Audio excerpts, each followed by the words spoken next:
March 26 was Purple Day for Epilepsy Awareness. This day aims to educate the community on what epilepsy is and how it affects those who have it. Our Logan Riggenbaugh went to WVU Medicine Camden Clark Medical Center and spoke with an assistant professor of neurology about the disorder.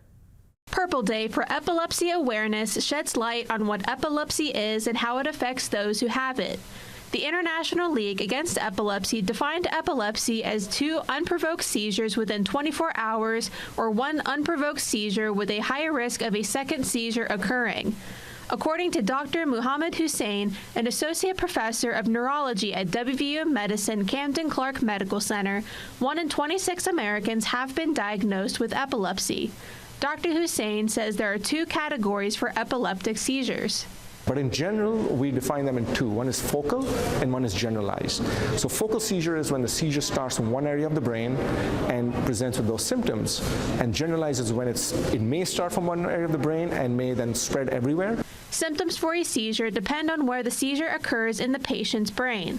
For example, if the seizure occurs in the area of the brain that controls vision, patients may see colorful objects or hallucinate.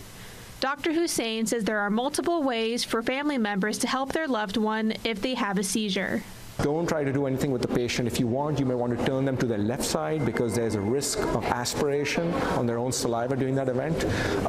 Some caregivers who are experienced with people who have epilepsy, they might have a nasal spray to terminate that.